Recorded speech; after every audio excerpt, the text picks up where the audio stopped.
Welcome back, everyone, to episode 15 of Show and Tell. This is just my small adventure to highlight different creators in the Magic the Gathering space. Today, I'm super excited to be joined by photographer, perpetually disappointed Angel fan, which is kind of, one and the same, really. The Goblin King himself, Hobbes. Hobbes, thank you so much for jumping on with me today. Yeah, I'm glad that we could finally make this happen. And, you brought up right out of the gate the Angels fan thing, and we're still on the heels of the news that Artie is not going to, in fact, sell the team. Yeah. Which is the only thing during this offseason I really felt I had going for me. There was that moment of the glimmer of hope when, he's going to sell the team. He recognizes the writing on the wall, and then... Yeah. He's not a baseball person. He's tried for the last 20 years to take too much of a hand in all the personnel decisions. He's given out contracts and approved contracts to aging stars. Okay, he's a businessman. I think he's obviously made money for the team. The valuation has gone from a couple $100 million to $4 billion. They are high up in attendance, even with being a losing team. They have Mike Trout. They got Shohei Ohtani. Great, sell, make your profit. My magical Christmas land was sell to one of the Japanese investors, who then convinced Shohei to extend. Maybe make him part owner for all I care. But I mean, I had all these hopes and dreams, and then, as you said, perpetually disappointed. Yeah, I actually had heard rumors that the I can't remember the names. The people who owned the Golden State Warriors were possibly interested in buying the Angels. Yep, which they were one of the people. That would have been pretty nice too. Because because they would have just hired the people, the best people to manage. Right. You know what I mean? It would have been they would have found the smartest guys. They would have got your, who's the guy on the Dodgers? Andrew Freeman, probably. Similar. They would have found whoever. They probably could have. Anybody, just somebody that actually knows baseball. Honestly. Yeah. You know what? If they just would have hired someone who realized you had to pay pitchers and get pitching, and not just aging sluggers who can't do anything else, I would have been happy with that. Yeah. Bare minimum. Yeah. Yeah. And now it's just okay. It's funny. Okay, we're gonna hold off. This is. Go ahead. Okay, no, go I was gonna say I lived through. I actually got to live through the golden era of the Angels too. So it being the around 2002 when they won the World Series and they were perennial making the playoffs. I was I'm old, so I was just out of college when they won in 2002. I went to a playoff game at Yankee Stadium. In the run-up to the World Series. I got to go to another playoff game at Yankee Stadium 2 years later. They were making the playoffs left and right. And then, once 2014. I feel like ever since they had that year, they signed, Josh Hamilton. And then there was we have the murder row with, Trout, Hamilton, and Pujols. And just never... Who was the pitcher? They signed a pitcher that year, too, that was probably the better signing. He just never... I can't remember his name now. It's just been it's been rough. And then they had they had Garrett Richards, who was supposed to be the ace after Weaver retired, and he blew out his knee and just kind of never. Yeah, I mean that's without us even getting into the tragedy of two dead pitchers. Yeah, So I mean, it's just the team is it's tough. It is tough, especially when all of your friends in California, at least for me, growing up, I lived close to LA. All my friends were Dodgers fans. Yeah. So, I now have to deal with Dodgers fans still. I know, and they're actually good. And I mean, I guess they got that one. They're lucky they got that one, because it's one thing to spend all that money and make the playoffs and just not make the World Series. So they kind of lucked out there, though. The only thing we could tease them about is they made the COVID shortened season. That's their one. Oh yeah, yeah. But the Lakers won too. So as I'm a huge Lakers fan, so gotta be temper those expectations. Fair. Do you think Ohtani ends up a Dodger? Do you think that's how? That's actually probably the worst thing that could happen for me. Yeah, I Mets. Okay, I would take the Yankees over the Dodgers. Honestly, at this point, I can't. Yeah.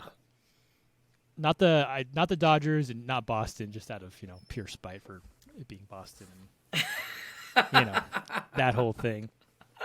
No Houston either. Sorry, I should have made that very clear. No one likes Houston. I know what. Yeah, no one. I don't think people in Houston like Houston. So I shouldn't say that. Houston Well, They are Houston very is Houston. behind their team. They are very behind their team. Yes, I would yes. say. That's all you could ask for. So, all right, this has been episode 15 of Baseball Talk. Thank you, Hobbes, for coming on. But yeah, you know what, Angels fans though, like we are a sturdy bunch because it's just been we're prepared for disappointment and we get it, but we still truck along, you know. Yeah, you know, Kind of I like have not quit being an Angels fan. Yeah, exactly. Kind of like Magic. You know what, Magic? You go through your ups and downs, but you still stick with it, and you still manage to find that joy. So speaking of Magic, the primary point of the show most of the time. So talk to me. So talk to me about your Magic history. What did you start playing? What kind of got you into playing the game? So I started playing right around 2000, either late 2001, early 2002. So I could really tie that. See, they won the World Series. Magic obviously was the thing that tied it together. There you go. So I went to school in the Boston area. Now that you've like basically shit on Boston, and it's my duty as a LA sports guy. The Red Sox, Boston Celtics, can't do it. Yeah, that's fair. So. See, the Celtics actually used to practice at my college. So Reggie Lewis actually died at my college like campus in the gym because that was their practice facility up until they built a separate one. So when I was in college, I ran cross country and track, and we would be down like stretching alongside like Paul Pierce and other people from the Celtics. So those guys, you know, those. So it's just wild to be like, yeah, I was just like getting ready to go for a run, and there was the Boston Celtics. There was about the big three. What college was that? Brandeis University. All right, very cool. Just outside of Boston. But yeah, so one of my buddies that I ran cross country with was studying abroad, and him and his girlfriend had played, who was also a friend of mine, and she was like looking for somebody else to play Magic while he was abroad. Just wanted other people to play games with, and so we'd already played like a lot of Scrabble and some other board games. She taught me Magic, and I started playing then. My first ever purchase was let me see, it was the Onslaught Bait and Switch deck, which was god-awful. It made me think that blue was the worst color in Magic, because it was all about, it was like the Creature Types Matter set, and it was the creatures that you could like pay to change what creature type they were, and then use effects to, but I mean, it was not blue in the classic sense. So I had been playing with the decks I had learned on, were all like red and black, discard, burn, just cheap creatures, and so I'm playing blue, and I'm like, why? Okay, I make your thing into a wizard. Cool. But that was my first purchase. That, and I think it was a tournament pack from Odyssey, because they were still available in the store then. Very cool. Yeah, Onslaught and Odyssey. Those are two. One of my Magic hiatuses, I think that was about that time. I'm trying to remember when I started. Yeah, so that had been right when I stopped. I think I picked up again a few years after, so I do not have as fond of memories of that time. So when you first started playing, this is probably, gosh, it's funny. It's almost like we live in a time like pre-Commander, post-Commander. Like this is probably a very pre. I mean, like 8 years at least. Yeah, so it was mostly like kitchen top table kind of Magic, just like whatever you guys had, and like going. Yeah, it's basically like the friends who taught me had a bunch of old cards, old decks, everything there from revised up through Odyssey, Onslaught at that time. Yeah. And I started playing with friends there in Boston. I moved back to California, and my high school friends had recently started playing, and they all had just started playing. They all had basically Onslaught block tribal decks, so they creature type decks all over the place, just elves, goblins, zombies. That was basically all that they were playing. And then we went straight from there into Mirrodin, and we were still playing pretty much table at that point. I did start playing FNMs around then, and that was my first experience with FNM. Got to be the like Summer of Affinity.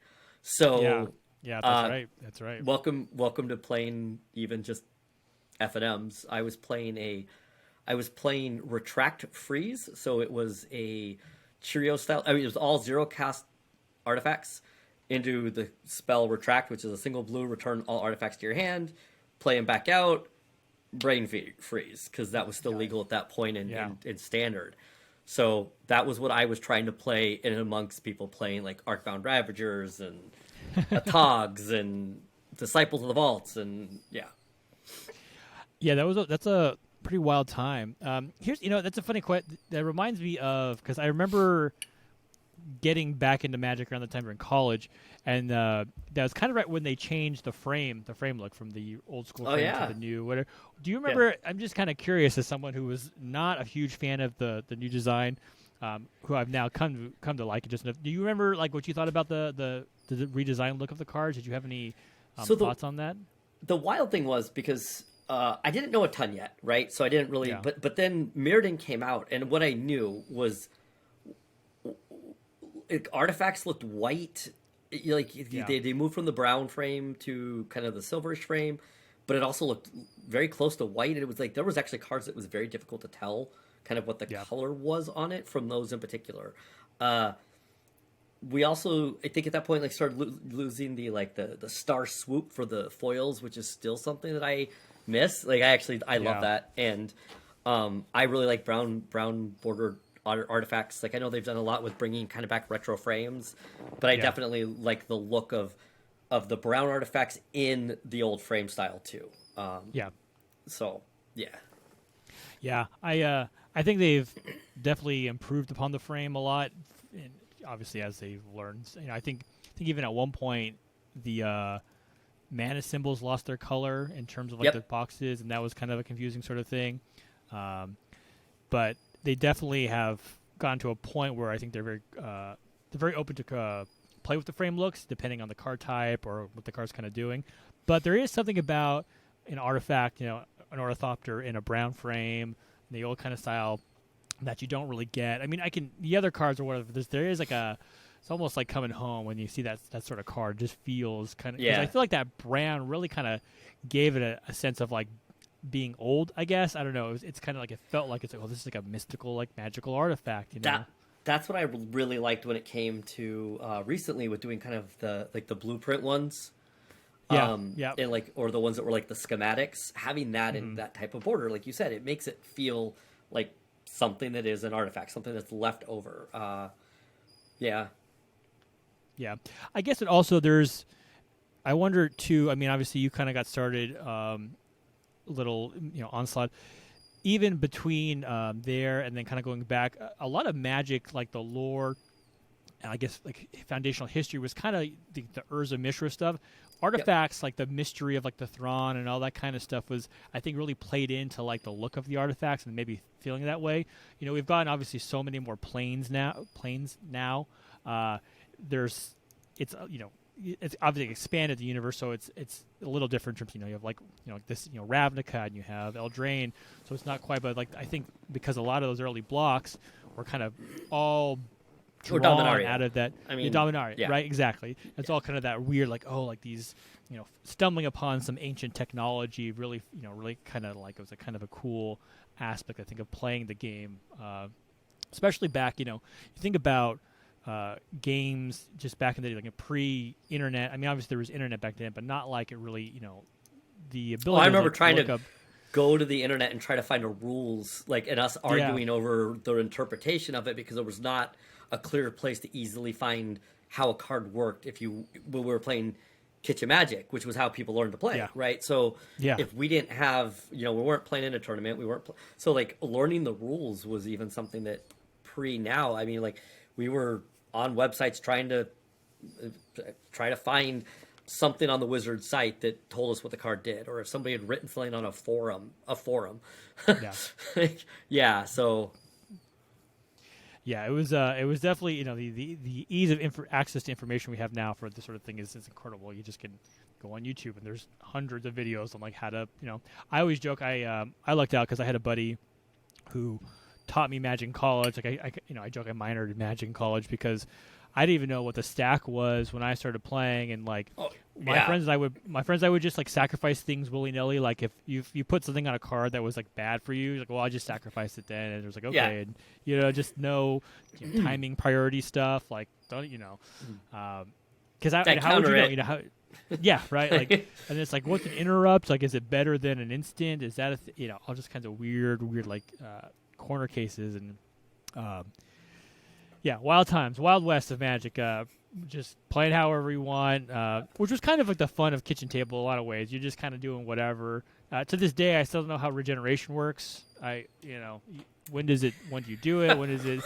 There's like a shield. At one point, there was like a shield, and then I think it's still like that idea that there's like a shield on it, or like it's similar to like a counter would be if we were doing that, and then once it is dealt the damage that would be lethal, it removes it. So like theoretically, you would need multiple instances of regenerate in the same turn if somebody then say bolted it again. Yeah. Yeah. I don't. I think you're supposed to tap it. It's like do you taps. Do it after Taps. Yeah. So it's like, do you do it after? Maybe you can tell me because I was looking this up. It's like, okay, so if after blockers are declared, you got to regenerate. I put the regeneration shield on, and then damage. That's probably like the before damage. You got to do it before damage. And it's even just funny to think about.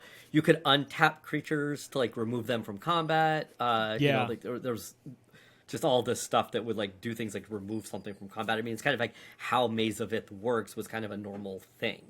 Yeah. But even just looking at that, right? Like, I mean, thinking back to even early days of Magic and Lore, we didn't have the same that we did have. We had Nevinroll's disc, which is cool because this disc is Dustling, but who's Nevinroll? And it wasn't until like the last couple of years or last year even that we really found out and actually got Nevinroll as a card. I think there's a lot of things that are like that are like Tanos' wand. And, these artifacts belong to people, but we didn't even know who they were. It's almost like the Star Warsification of the universe in a lot of way. Star Wars, if you create a character, they will give you a lore, a backstory. They'll eventually probably put them in a movie, which is cool. But I also wonder if, losing or maintaining some mystery about some things is not necessarily a bad thing. Yeah. Not everything needs to be answered. It's like the Lost phenomenon. A lot of people hated the end of Lost. Just so this isn't going to spoil anything, even if you've never watched it. But they don't answer all the questions. And there was still, even though the whole show was about a mystery and having these unexplained things, I think that people somehow thought that they were going to tie up everything, right? Like that you're somehow going to have no loose ends. But at the same time, the whole point was a journey, and there is less focus. So like, for me personally, I wasn't that bothered by the finale, which a lot of people were, because I didn't really expect to get clear answers. And I do think that there's something now about like, oh, we're going to get an answer to this, or we're going to. And there is room for mystery. I always think I have these theories. This is a movie tangent now. You think about like The Matrix, and you think about like the first Men in Black movie. For the most part, very popular movies, but the preceding sequels not as popular for one reason or another. But I think with like those type of movies, once you kind of remove the Men in Black hinted at this larger world of like aliens among us, right? The Matrix hinted at the real world not being what we think it is. But as soon as you show us, you put us in that real world, you take away that mystery, it kind of like undermines the entire allure of the property to begin with. And I don't know how if there's. Oh wow, that's yes. I am very on board. As somebody who The Matrix came out while he was in college, it was like the big thing. So much speculation then about what Matrix 2 could be. Like the idea that they were still in the Matrix at the end of the first one because they knew that some people might want a second layer, right? Like so like there was this area to go to, but they showed us. And then Signs is the other clear example to me. Signs is like this cheesy movie, but which I was loving because it felt like a Twilight Zone episode. Yeah. And then they showed us the aliens. Yeah. And I'm like, well, I'm now out of this movie. Like, just completely. It took me completely out of it because anything I could think of was going to be enough, right? Like, it's the Hitchcock thing. You don't need to show a dead body, right? You don't show... I mean, there was what they did during film back then anyway, but I mean, even the type of movies he was doing in Psycho, you don't show us her getting killed in the shower. You show knife flashes and you let your mind do the rest. And Signs was feeling like that for me. And then they showed the aliens and I was just like, it's not going to live up. Yeah, no, it's a lot of times nothing is going to be scarier than like what the audience is imagining, because as soon as you commit something, there's no anything to rein in your imagination, which is unfortunate.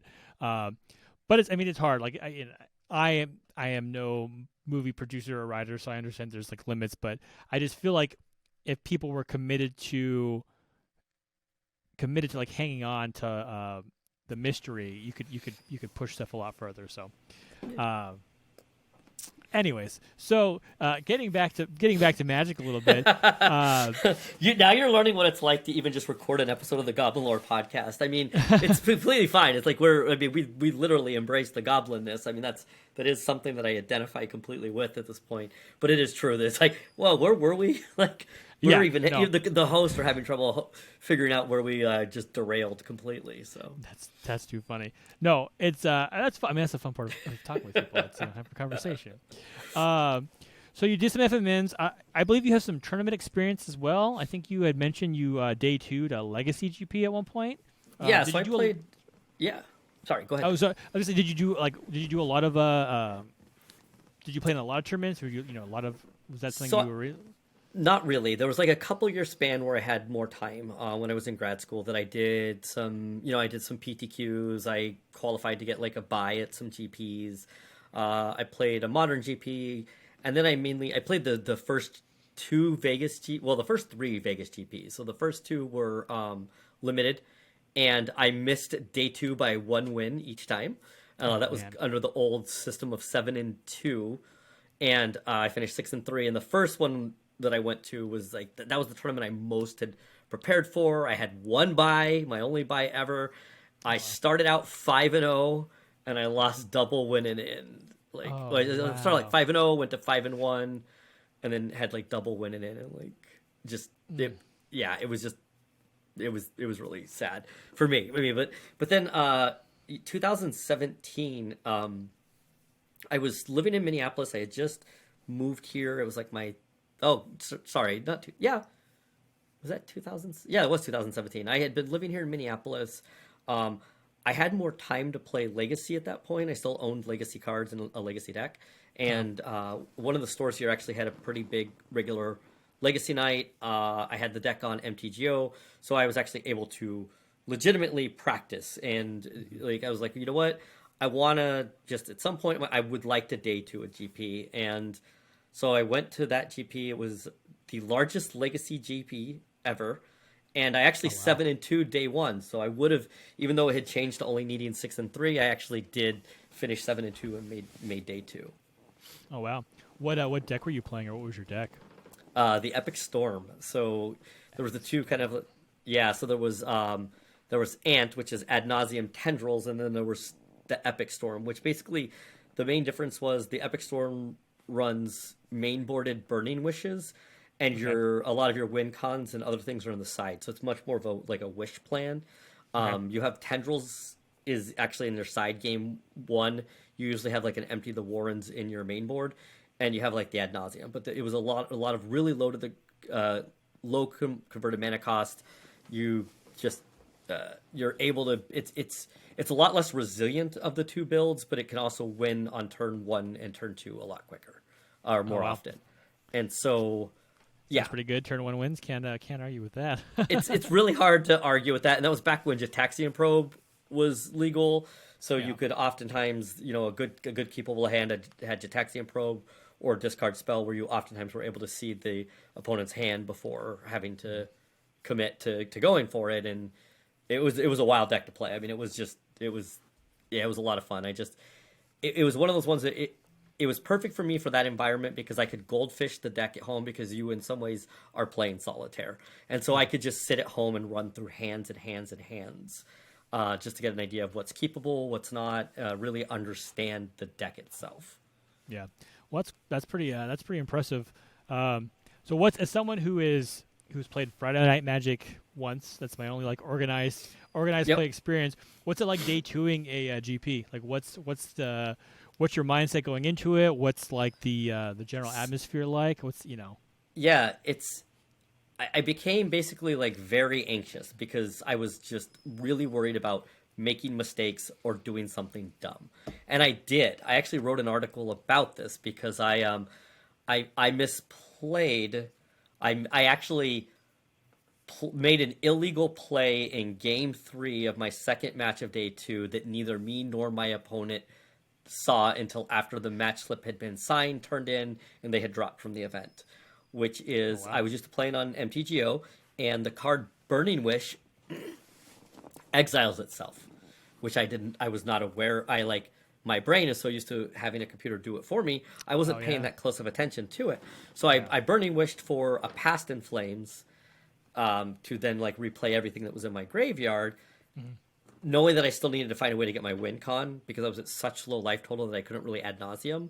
I was only at like 4 life because my opponent was playing Reanimator, had dropped Iona on turn 1 or turn 2, naming blue, which is my only way to bounce it. Like I can't bounce it, so I basically am cut off. I have to win through red and black only.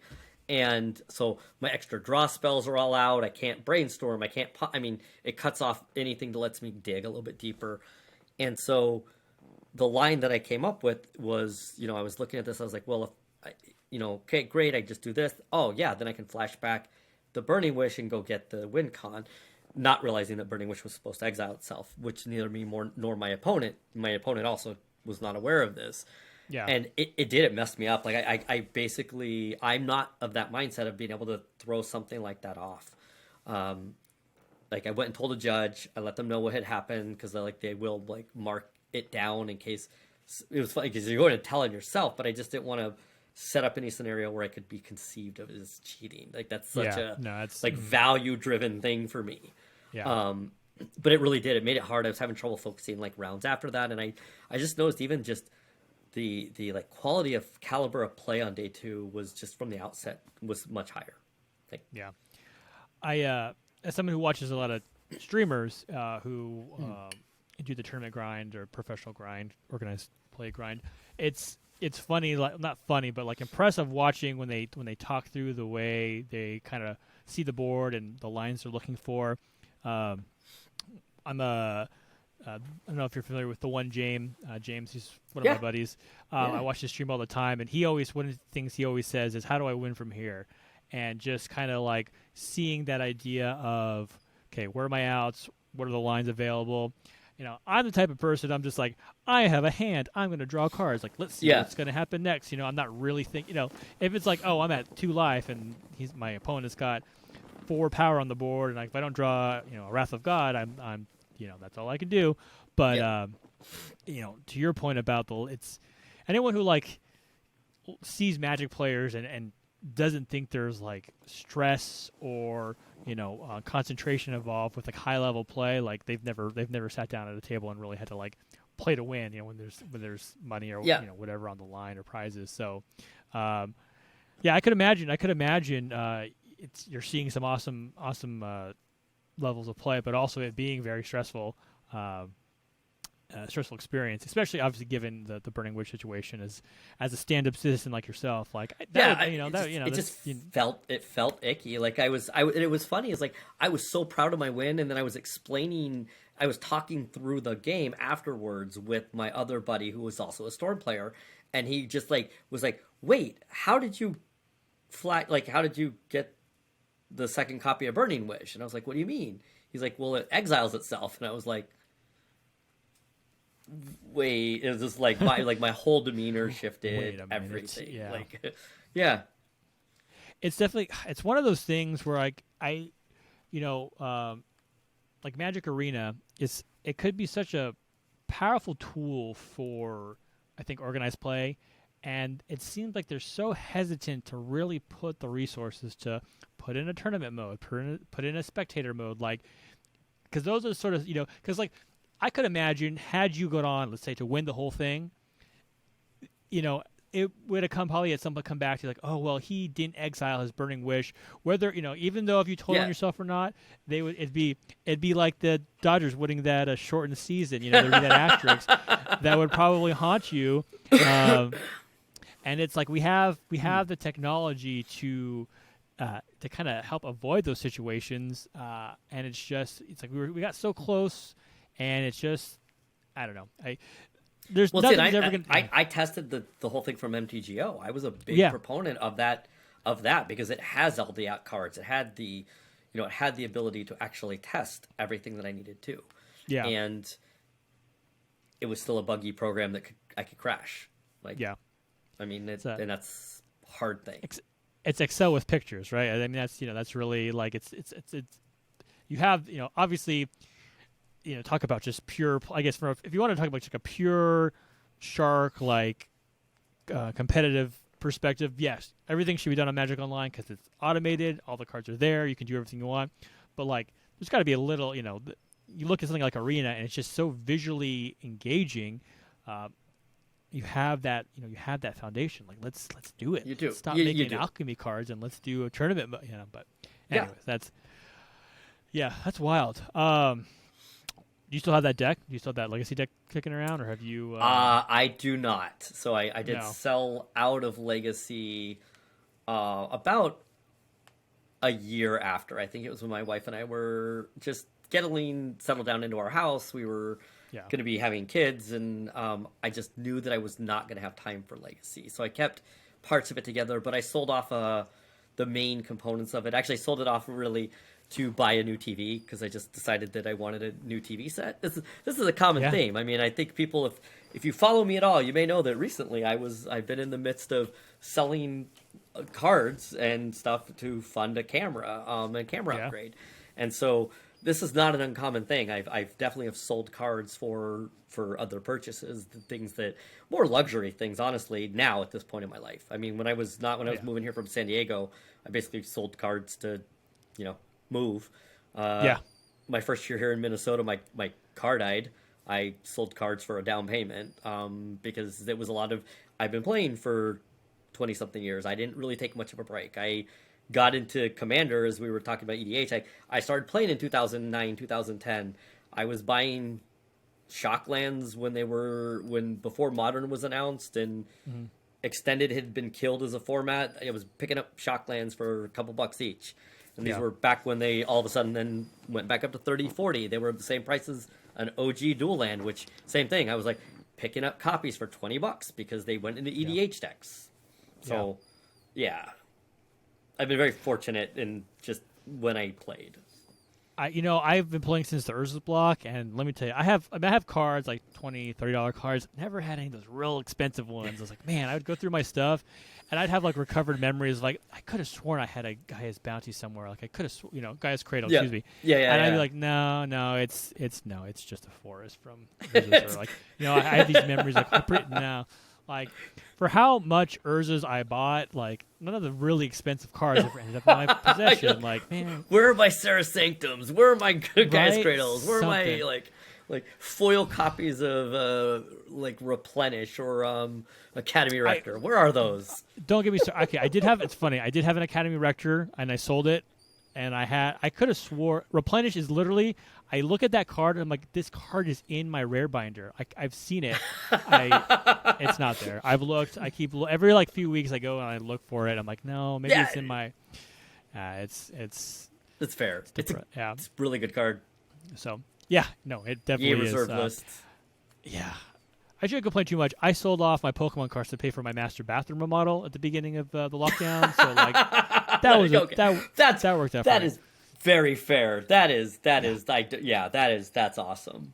Yeah. So, outside of Play Magic, you kind of mentioned that you wrote a few articles casually about Magic topics. You want to talk about how often were you writing, and what did you like to write about? Yeah. So Neil, Wrong Way Go Back. He used to work for Wizards doing coverage. Actually, that's where my Black Nicol Bolas from Funko Pop from the Pro Tour. He sent this to me actually, and he just used to host a site where basically you could have your own space. It was just he basically provided the website. He gave you a WordPress, and you could write your own articles.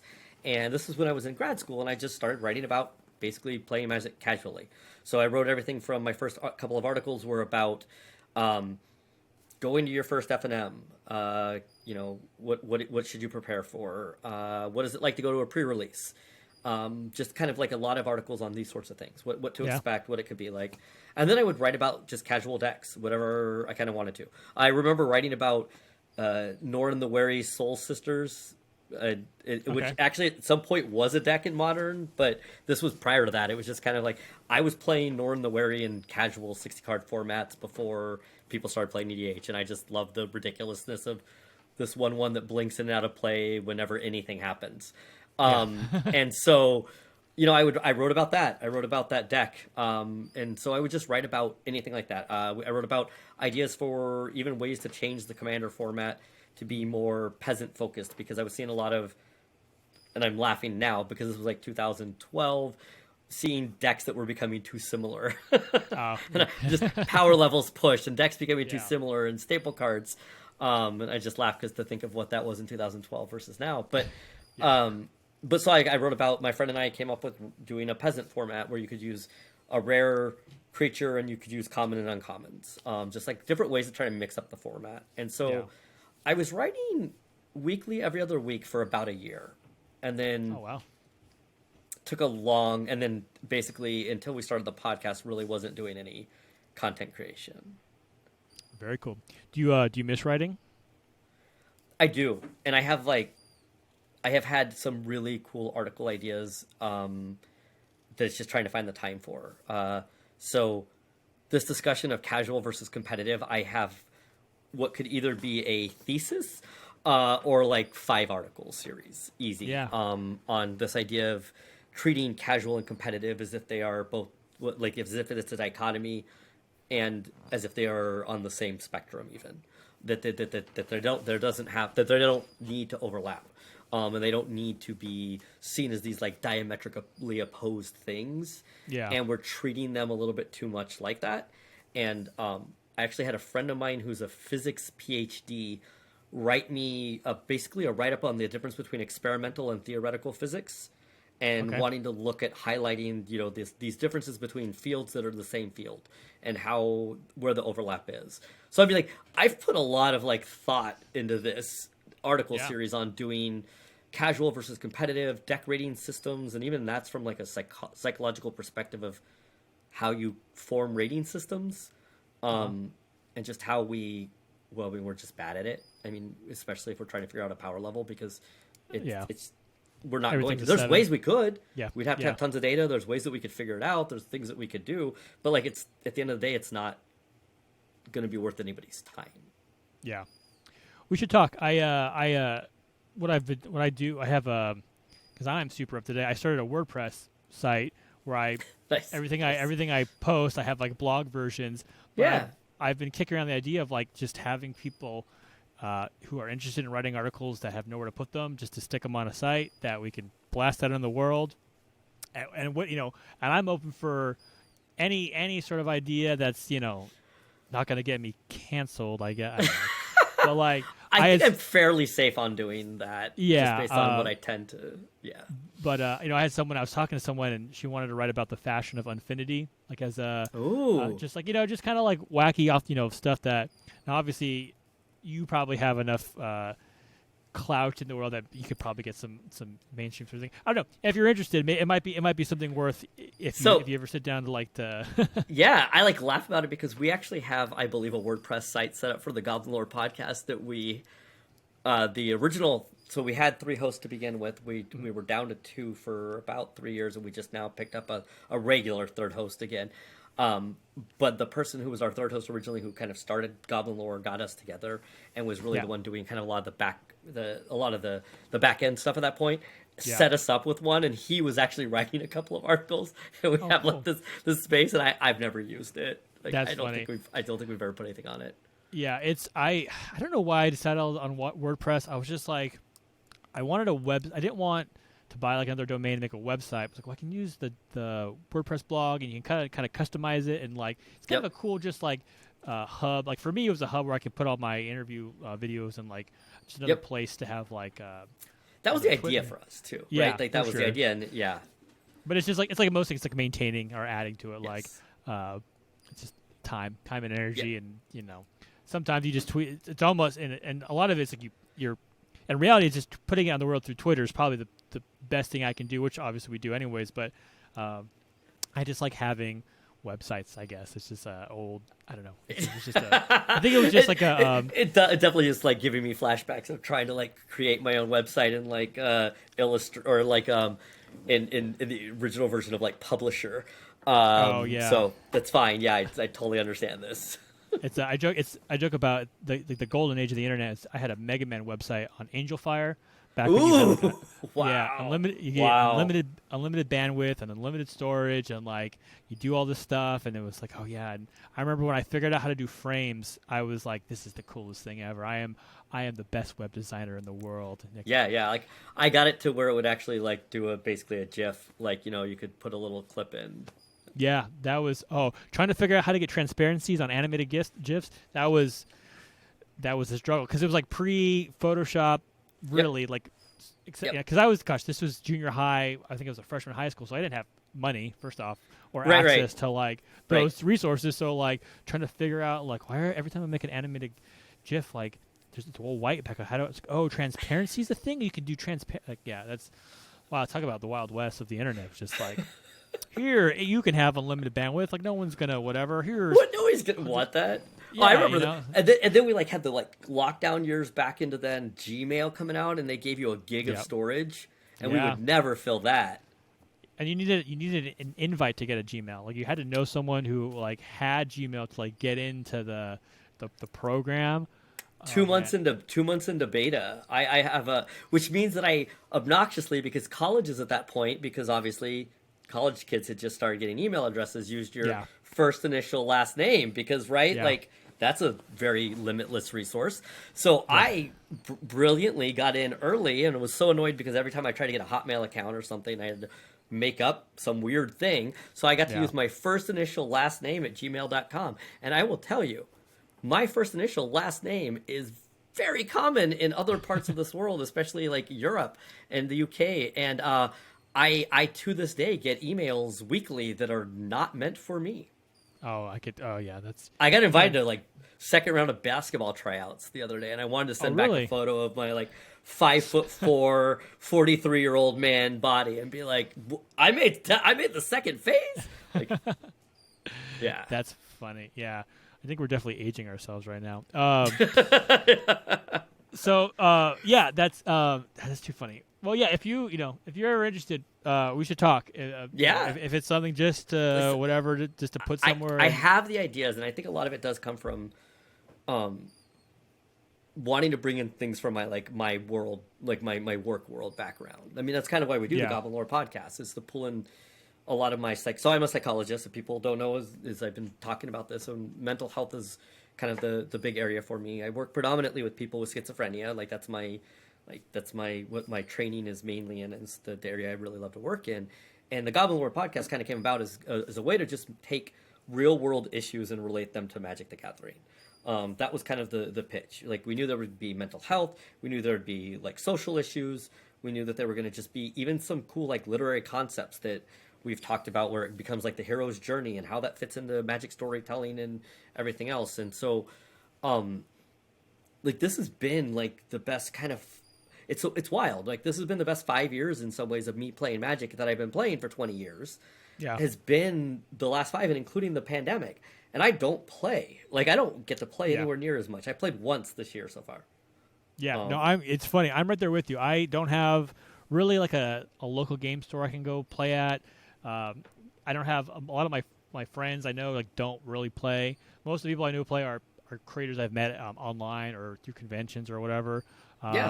So I play. I'll play. I'll go on Arena. I'll do my dailies for my gold. I'll play a bunch of Historic Brawl, and like that's it for like my typical like daily play. But like physical play, it's very rare to be able to kind of get it. But I've been more engrossed in the Magic community probably. I know more so because of the other stuff on the side. So you actually just to kind of jump into it, you kind of did my transition for me. That was planned, y'all. Yeah, that's everybody. This is a professional at work right now. The Goblin Lore Podcast.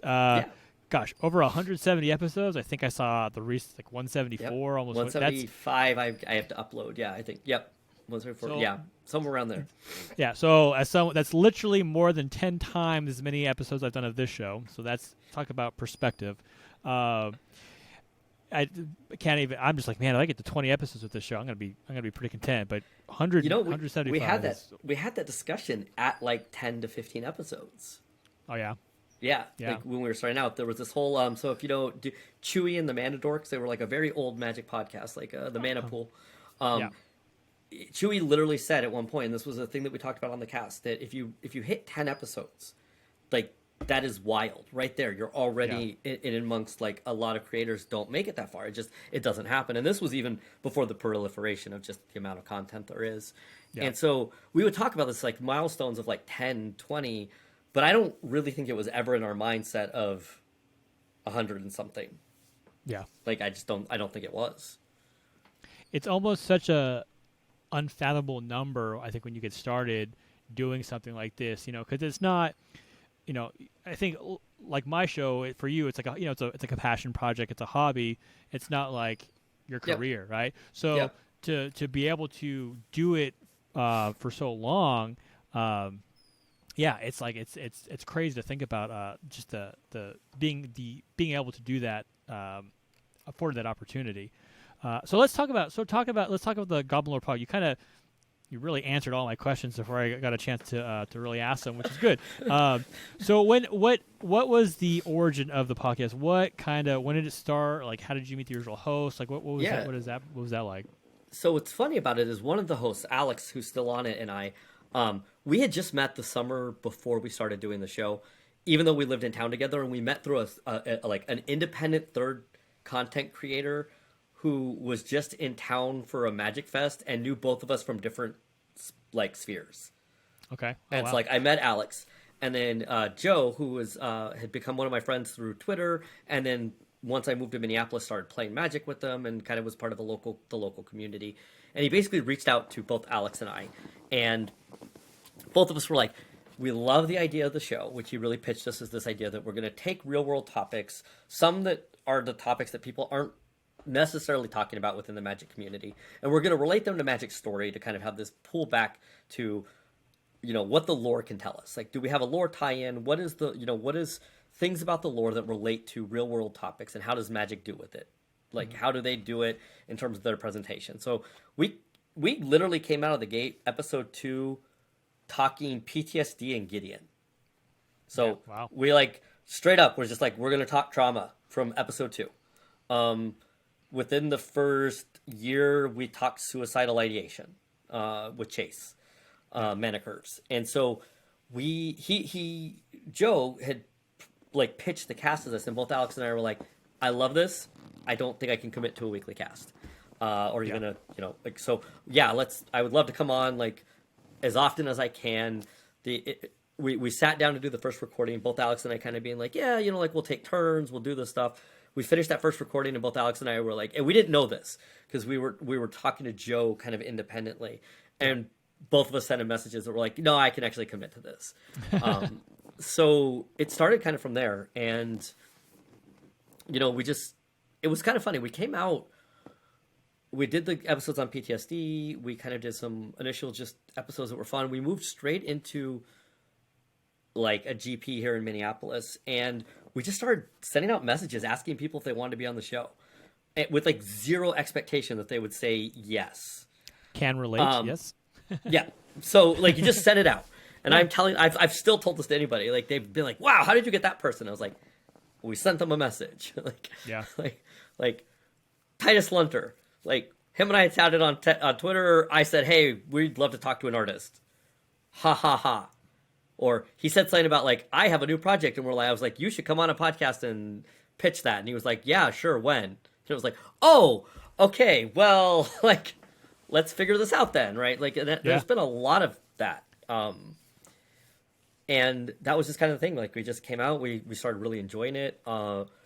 We've often said that theoretically, we don't have to worry about content ever.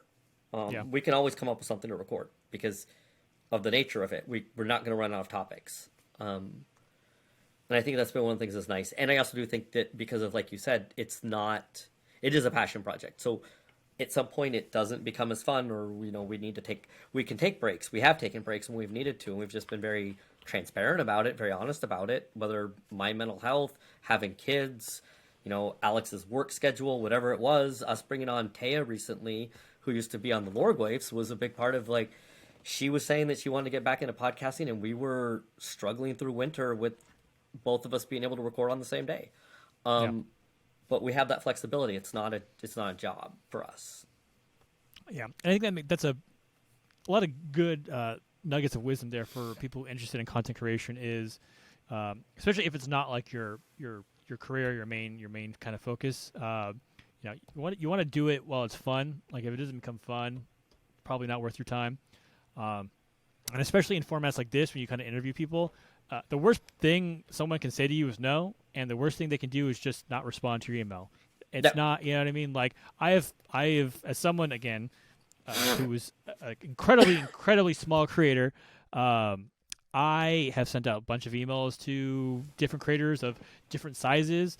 And, you'll be surprised at people who respond back to you who are like, oh, wow, I didn't think you would respond back to me. And others you just don't hear back from. And you just, for whatever reason, you just move on. And maybe down the line, as you kind of continue to grow your work, like maybe you can connect in other ways. But you just got to keep, as I've learned, you have to put yourself out there.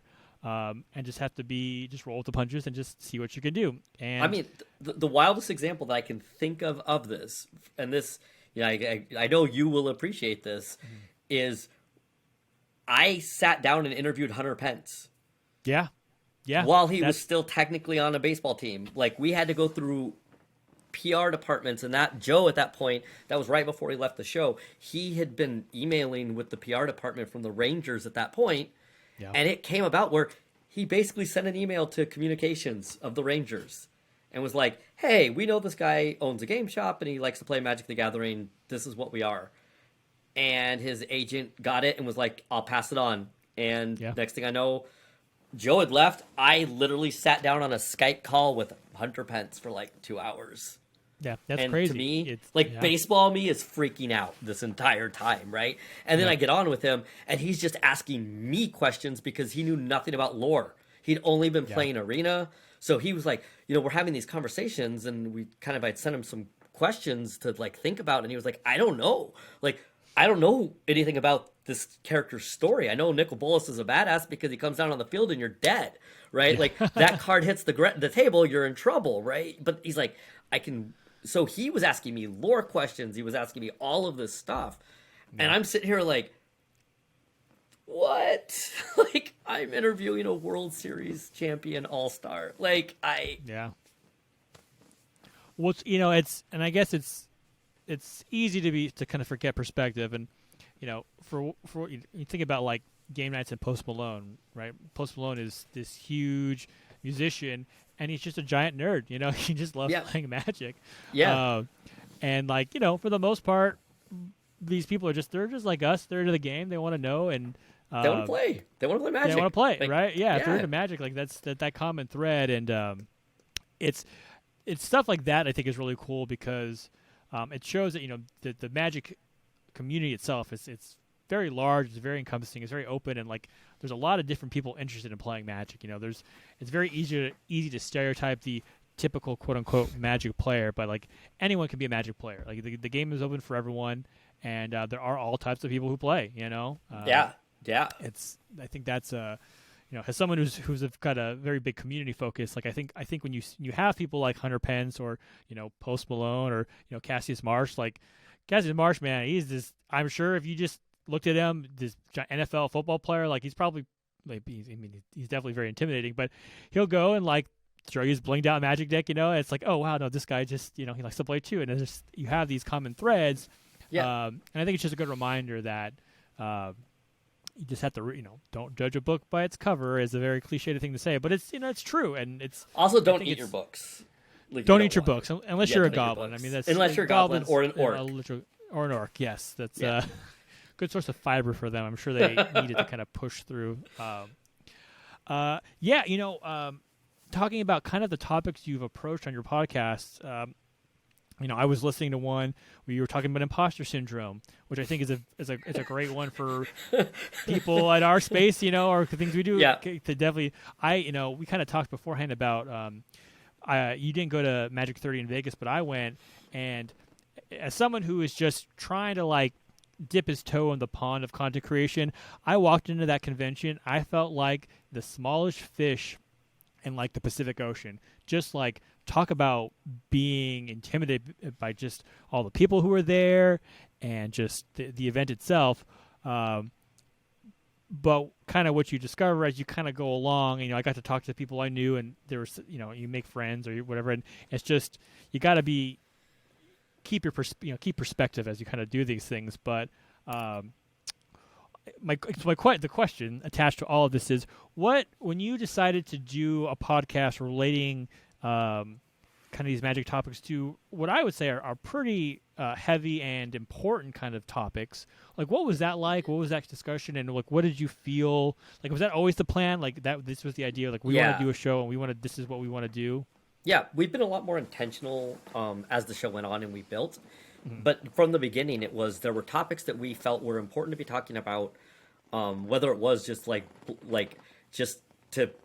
think a lot of it for me from the mental health side, from that perspective, my goal was to cut down on stigma and have frank conversations about things that people don't like to talk about, or struggle to talk about, because these are things that are very important to me, and these are things that are very important to be discussing, and there's so much stigma around them still. And I think of this when I've seen conversations with just Magic players talk about things like infertility, talk about things that like I know people who struggle with, right? I've been very open. My daughters came from IVF. So these things that people maybe are not as comfortable talking about, well, like that's what I do for a living. Like I'm totally fine talking about these. There was a lot of social issues that Joe as a teacher were very important to him. And he actually came from like more of a writing background, but had a lot of like social and kind of these social justice elements that were very important to them. And so we went from there. And then, I would say there was a big shift for us pandemic wise, also because we're in Minnesota. And right around then was, George Floyd happening in Minnesota, in Minneapolis, like literally a mile and a half from my house right now. This is where everything was going on, right? And so for us, we felt that we had a place that we could still talk about those, like that we could talk about those things, that we would, it's the hard part, right? We're like, at that point at the beginning, 3 white dudes, 2 white dudes, sure, there's these things, but at the same time, like, we still wanted to then, like, are we seeking out guests that we're not bringing on just to, we had a lot of discussions about this, even with just some people whose opinions we trust. Like Amanda Stevens, like I trust her with like everything. Like she's diversity exclusion. She came on the show. She's very willing to talk about her role. And one of the biggest things she talks about from day one is, she would get hired on and companies would be like, well, how do we hire, more minorities, or how do we hire more women? How do we hire this? And she's like, you do it by hiring them, right? Like you seek them out. You specifically invite them to the table. You do it by doing it, right? It's not like a magical thing that you can just like find like an answer to get them to come to you. Like, once again, you have to put the effort and the work in, and you have to be willing to do it. And I know that we kind of like have these words that we pick for a lot of the years. This was actually a topic recently where we kind of picked ones for this year, but the last couple has been the concept of intentionality. So approaching things with an intention, and being very thoughtful about it. So if we're inviting a guest on, we're not inviting them on because they fill X, Y, or Z box. Like, hopefully those things might come up and they might feel comfortable talking about them because they're important topics and they know that we're more than willing to talk about them. But we need to feel that they're a person who's going to be a good collaboration based on everything that they do anyway. Like, we're not just going to approach somebody just because they have a name and they're, that, like I said, they're going to check some box off that we can say, great, we had so and so on. We had to feel that they were a good fit for what we talk about and that they would want to. And so there was a lot of like reaching out to people and saying, like, hey, like, we do want to talk about this issue. Not every creator that comes on is going to want to discuss it. We like your work. Like, is this something that you would be willing to do? If not, is there another topic that you would like to come on and discuss? Yeah, it's, as someone who, I've kind of crafted my show and I have kind of my own personal intentions for what I try to do, there's always a worry about being performative, right? Especially, again, right? Straight white guy, typical, here we go, to what, and the hope is, and I think you kind of hit the nail on the head, is with intentionality. Like, I think the way you approach how you have someone, how you discuss someone, how you give them the forum, I think is a big way you can kind of do it. And it's tough. Like, I think for what you're doing over on your podcast is, I think it's a very important tool for people who may not be able to get this sort of information through other outlets, and by relating it through magic, it's kind of a way to like get them interested or aware of topics that maybe they either have already written off or maybe have not thought about in the way that from a certain perspective. And that's been a tough thing, right? Like at this point, especially, that I think there's certain things that I would probably like to do that I think the hard part is the audience that I would want to have them. I think it would probably not listen to our show. Yeah. So, I would love to talk more about like my own journey with privilege and like that concept of white fragility for, me being a kid who grew up in Southern California, very middle class, that very much did not, era of the late 80s, early 90s, let's be colorblind, it's not an issue, to then learning about privilege and then feeling very defensive about that because I was hearing about it from around, surrounded by people that like from certain axes, right? If we're talking about just like pure money, came from very different backgrounds and more than I ever came to. So like very defensive of like, like, what do you mean privilege? Like I came from a blue collar, like oil field workers, bootstrap, pull yourself up. My dad was high school dropout, right? So, being told that this idea that my whiteness had basically helped me is something that I had to deal with, is like feeling uncomfortable about that idea, that defensiveness that can come with that. I would love to just go through that and talk about that. And the people that I would really hope to reach, I unfortunately don't know. How do I reach, how do I get them to listen? Yeah. Right. And just be like, I'm an old dude. Like, I'm old. Like, trust me. Like I've been through this area. I've seen it. I've been through, if I think about it, just even with the realm of social media, I've been on Twitter since 2010.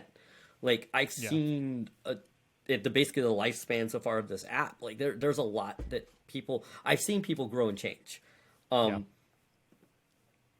It's just, how do you get them to be willing to, or how do you get them to even just hear, maybe like you're saying, maybe they hear something, so then they at least consider it. And that's something I've struggled with, I think, in the last year, is like how to get that message out. Yeah. As someone who has a very similar background, I've grown up and lived in Southern California my whole life, very similar background. It's tough. And it's, talk about, the more and more I think about, like, it's okay to feel uncomfortable, right? I think that's part of growing and learning, is you may be faced with new information and you may feel uncomfortable when presented with that information, but like, that's good. You want that because it forces you to kind of reflect inward and to hopefully, make necessary changes for, in a lot of worldviews, like for the better, and to be able to kind of experience the world that you may not have, see the world that you may not have experienced, and be able to emphasize and understand why people say and talk about white fragility and white privilege and all that kind of stuff. Well, it's funny to me that I even think that like this is the process of therapy, and this is why I think that I've had to learn to deal with it, because like therapy is about being uncomfortable, in my opinion, right? Like I tell this to people. I am very direct with the people I work with. I am not somebody that's known for like.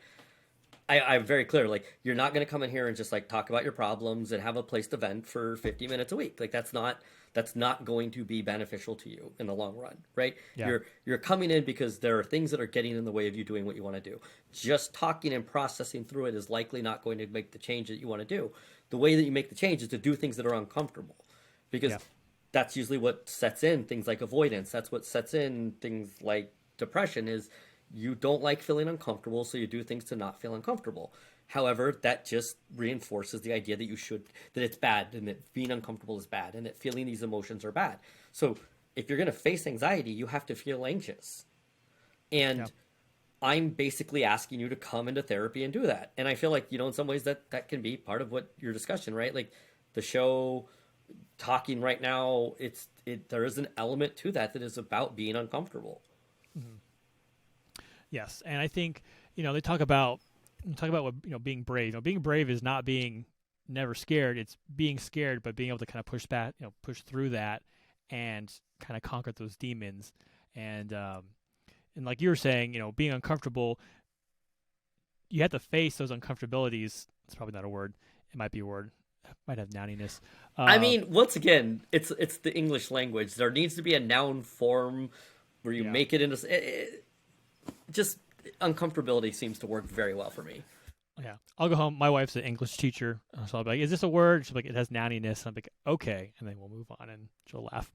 But yeah, and again, I think being able to take this hobby, take a card game, take Magic, and to repurpose and repackage it in a podcast to approach these sort of issues, and which could be a more relatable way for a lot of people, I think is awesome. I think that's a great way to kind of take a take content and make it just, not to say there's anything wrong with just deck tech podcasts or streaming, whatever, like there's that place as well, but I think what you're doing is very unique, and I think it's a very important part of the community. And again, I think that's what for me, I kind of harp on community a lot, but I think that what's so great about this community is there's so many different facets to it, and there's so many different people out there trying to continually make it, not just make like the game better, but the people who play the game better. And I think that's a very important thing for just being a person, being a human being. Well, it comes right back to what we were saying earlier in the show. For both you and I've talked to a lot of people that this is the case for. They have become more engaged with Magic community while playing Magic less. Yeah. And that's because there are these connections that are being made. And then this is another thing on the show. Like, we've talked about a lot of different ways of the community can play a role, and why Magic in some ways still continues to be such an amazing game. And even with all my issues with different elements of it and with the pace of new sets and right, like at the end of the day, there's still, you don't have to even play Magic to be involved with Magic. And that's what works, right? There's lore, there's the art, there's cosplay, there's EDH, there's tournament play, there's artist proof collectors like myself, right? That just take this other whole element and like go off on it. And but there are all these ways to be engaged with Magic and with the community. And doing the artist proof deck, so I have a deck that's all artist proof, so if people don't know, there's a whole episode of our cast where we talk about this. There's some great articles out there. Basically, they are a Magic card with they are a Magic card that has a normal Magic front, and the back of it is white backed, or in this case, it has a sketch on it by the artist, because the artist can do that. And this is given to Magic artists when they do a card in the set. And I just have some of these sitting around because I need to upgrade some of my deck. But like, you can get a card like this Commander Spear by Tyler, and he did his take on a Goblin on it. And this is an all Goblin deck. It's all artist proofs, but like, these are things that you can buy directly from artists. And this was a thing that Wizards set up kind of early on in the game, that they are given. It's a thing that people may not even know about, but they are cards that are sent for every set. Regular Magic back, white back. That's the difference. Like, they're not tournament legal. Sam just did a video on them for Ristic Studies. So I mean, like, they like, but that's like a whole other community. Like, the people who do that, there's like people who do that aren't even aware of what's going on say Twitter, or what's going on with EDH or anything like that. And that is what is like amazing to me. Yeah, it's so okay. The artist proofs, do they have one proof, or do they get a bunch of them? That's what I was not sure. So it's like, so it's typically been standardized a little bit better than it was in the early days, but it is roughly so old days, no foils. They didn't start foils until, gosh, I want to say M15, but I might be wrong about this. I know that's in, I think, Sam's video, but at some point they started getting foils. At roughly that point, they got 30 foils, 50 non-foils typically is what is given. It can vary a couple on each set. There's been times that some weird stuff's happened. Like, I think, gosh, one of the promo Crucible of the Worlds, Ralph Horsley got sent 2 sets of 50 because they double printed it. And so he ended up with like 100 of them, which is just like, sweet. I mean, it's a good card to end up with 100 of. But I mean, either way, no matter what, we're talking incredibly rare. Like 100 of a single in existence. And for most, 30 to 50. And in the early days, it was like 50 of almost every card. And so they were basically given to artists as a thank you, and then artists could do with them what they wanted to. And in the early days, I mean, they were like, just, people used them as business cards. I've seen ones that have like a sticker on the back of it with the artist's address and information on it. Yep. Yeah. probably kicking themselves now, thinking like, "Oh man, I mean, just gave those away." Oh yeah, I mean, I'm sure. I mean, yeah. That's funny. So what got you into collecting the artist proofs? Was it just one? So, is it just something that just plucked the right string yeah. inside of you? Like, oh, this is cool. So it's funny is this is something I didn't know about until well along. I think that I started really collecting them during the pandemic, and so I'm fortunate. There's Vorthos Mike Linneman lives literally a mile away from me, so I have some connections in with the art world. I bought some. I have some sketches. I have some like prelim sketches for some art, and I was so I've been kind of kicking around learning about the art piece of it, and learned about proofs, and then started thinking about, well, I have money that I can spend during the pandemic. I'm very fortunate. Like, my job is stable. I always joke, like, psychology is not going out of business anytime soon. I have a very stable job. During the pandemic, like, I'm not going to stores to play, so I have my Magic budget. So I started learning about, I thought, why don't I take my Grenzo deck, my red-black Grenzo deck, and I'll see what I can do to make it look like a 100-card artist proof deck. Nice. So I started the first thing I did is I built a list of my deck as it is right now, and then I just contacted a couple of the people. So like Donnie Kaltrider, who was on the Sam video, he was like the main person that Sam was talking to. He also writes for Hipsters, who hosts or who like does Goblin Lore, and so I reached out to him. I reached out to Mike. I started finding out about, like, just learning about this world, and like created a database that, okay, well, what cards can I get? And then you start finding out wild stories. Like, you can't get this card because the artist is like deceased, or you can't get this card because the artist like threw them away. Like, I mean, there's just like, there's these things. And so I was like, okay, cool. Well, like, I want to make this as close to my real life deck. How can I do it? And then I've been slowly just kind of building it up, and now it's like, okay, can I replace when I can a card without a sketch, because I was buying a lot with just the white blank backs because they're cheaper, and then okay, now can I get a sketch? So slowly start replacing cards that I can with sketches, and it became like my project for the pandemic. And I do have 100-card playable. It's actually pretty strong. It doesn't differ very much from the deck. It actually can, like, it'll run a conspicuous Snoop combo, so like where you can put Kiki Jiki on top with recruiters and everything else. I can combo out with it. It's I mean, I have all the necessary cards. I have an Imperial Seal because it got reprinted and the artist does amazing work, and so that's cool. I mean, as someone who collects way too much of a lot of things, I definitely I could see how that would be like, oh yeah, that'd be, it's I dangerous. Like, it's really dangerous. Yeah.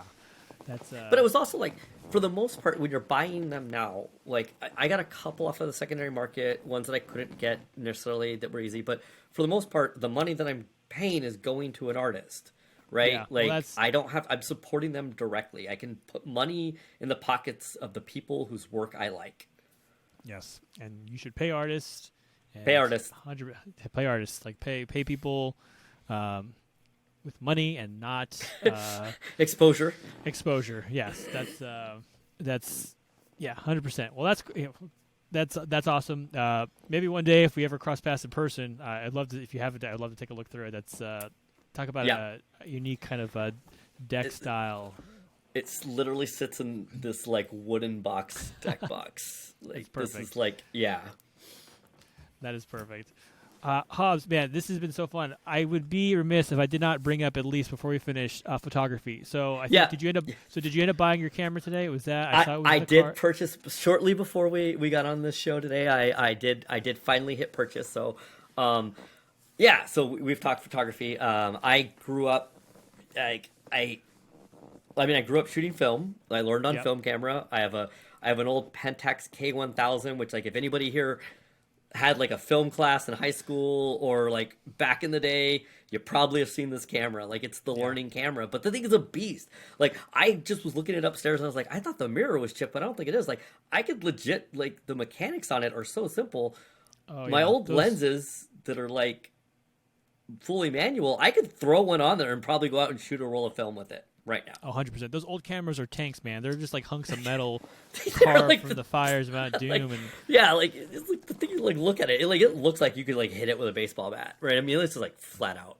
So it was nice to learn that way. I like joke when I really started to get into it, it was like you could get like digital point and shoots. You could, I did have like one of those as my first digital, but at that point when I was learning to be a fully manual, shooting on film is actually something that's kind of a benefit because you have to pay for your film, right? Like you get 24 shots, 36 if you're lucky. And you talk about intentionality, like shoot film after shooting digital for years. And have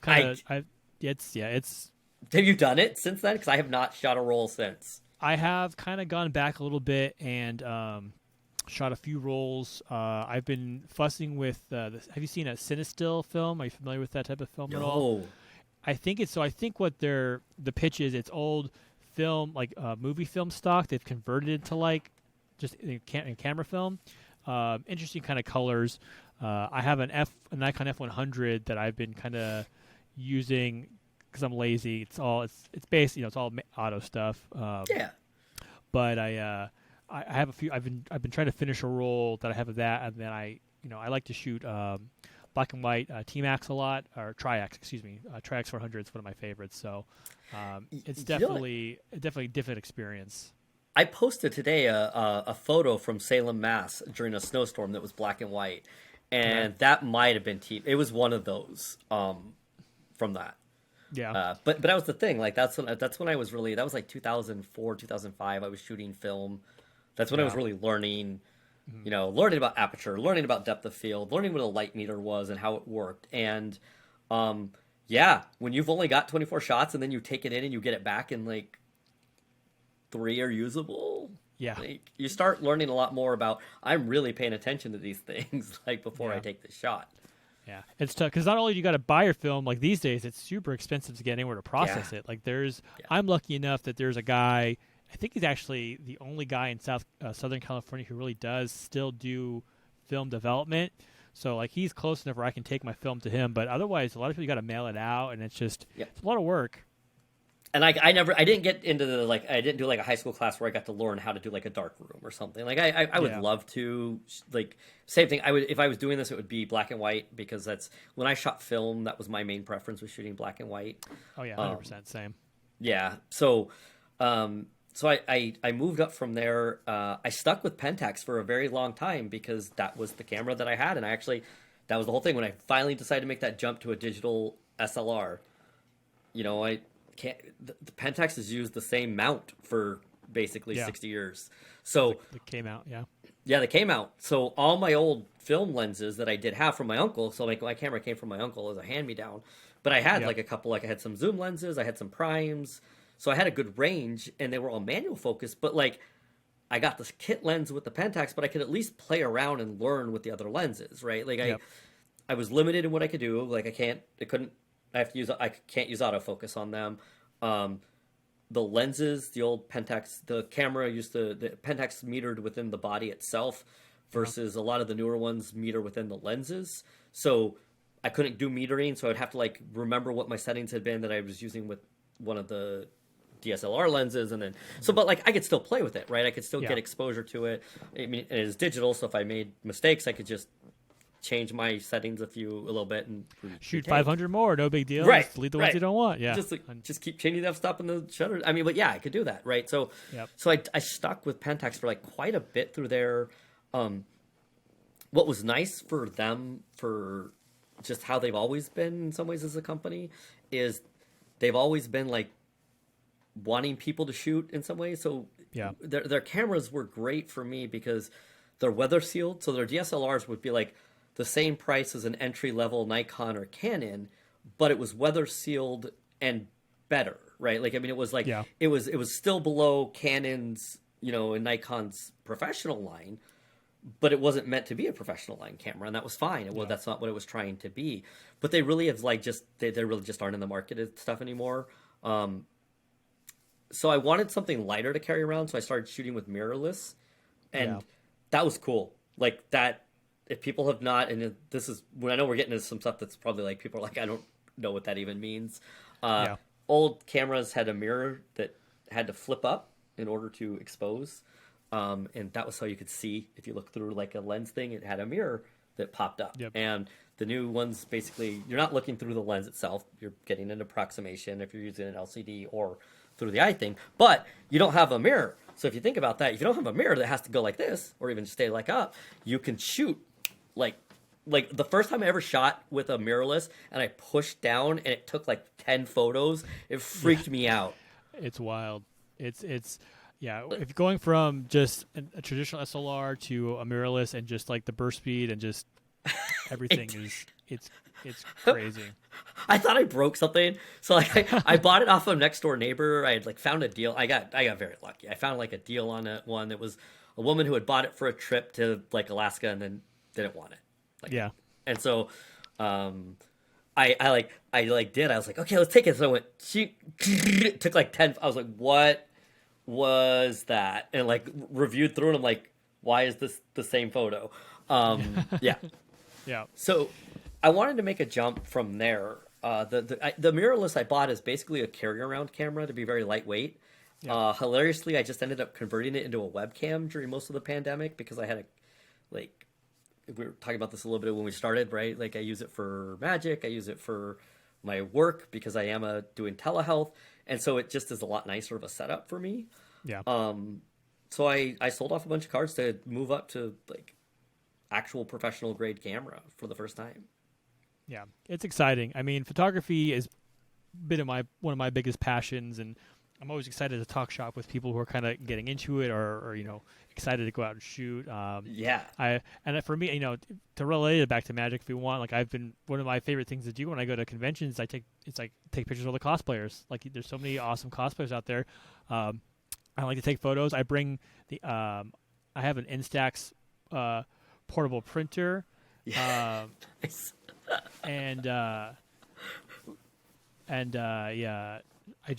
I print out photos for them, and it's something they can sort of have, and it's like a nice little treat. Wait, my camera's died? Let's see. Hang on a sec. That's what it looks like to me. I mean, it's on my end. It's dead. All right. Well, I don't know what happened to my camera, so I'll just put a photo up or something. So I'll just wrap us up, and that's interesting. I mean, if you want to, I'll be very honest with you. If you want to have a whole separate episode, or you want to talk photography at another point, I'd be more than happy to. All right, that sounds great. We'll definitely set that up. So, I'm more than happy to. I know this took a while to get started, for the first time, but I would love to just you've just been such an awesome person to just sit and talk to. Appreciate that. Very much so. This has been a super fun time. So what I could do, just to kind of give us a little outro here, I'll just take a profile picture or something. So what I like to do when I have my guests come on is I like to donate to a charity of their choice. You have chosen the National Alliance on Mental Illness, NAMI. I don't know if they actually pronounce it like that. So they do. We'll be making a donation to them as a just kind of small way to, again, be able to kind of reach out to a foundation that you are a fan of. If it's got the Hobbes seal of approval, that's the very small thing we can sort of do. I want to just say NAMI, if people don't know, they're a great resource for both people who have mental health struggles and for their family members. They have a lot of just both resources. They have groups. They have things that are available. The other thing about NAMI is they are a national organization. Local chapters of it, though, money actually stays locally, and it's a lot of times for legislation to fight stigma. That's kind of like the main crux of what they do, and they are just a fantastic organization. That's who we always do our fundraiser for Mental Health Awareness Month every year, and it's just because they really are an organization that, in my opinion, I will refer families to them to learn more about mental health, for extra resources. They are great. And like I said, if you're looking locally, what is nice, if you're wanting to either get involved or wanting to donate, if you're doing things for the local chapters, it's staying within your state. It's not being sent to the headquarters or the main organization.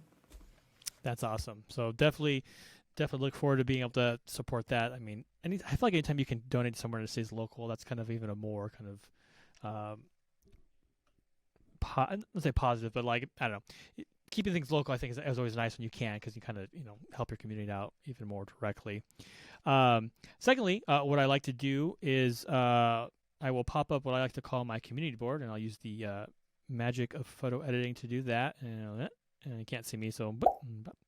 And what I'm going to do is what I like to to be able to kind of support my guests as even after the shows are sort of over. So I'll be joining the Goblin Lore Patreon, so that way the Show and Tell show will be able to kind of help cover any small costs or fees that we can monthly, so you guys can kind of continue to go out and put on a fantastic show, and be able to kind of support you guys get to that 200 episode mark and beyond, and just a small way that we can I can continue to support you even after this is all said and done. And Hobbes, this has been a fantastic conversation. I think you're doing a lot of good work, just between your podcast and just being a super nice guy on Twitter. It's always nice to kind of see you get out there and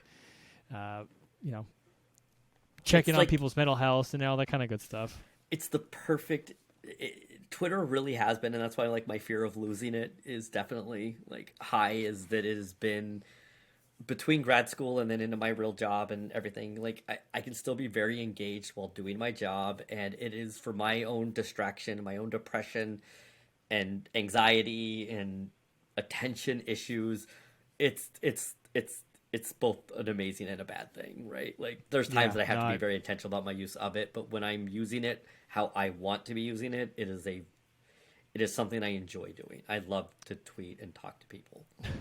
I'm right there with you. So I'm glad it's still around. Hopefully it seems to stabilize a little bit. Hopefully it stays kind of what it's doing. I'll live with minor annoyances when they move things around or they add weird whatever versus complete collapse of the website. So again, so Hobbes, thank you so much again for coming on. I'll link all your Twitter and your podcast stuff below. If you're listening to this on YouTube, if you want to subscribe, trying to hit that 50 subscriber mark by the end of this year.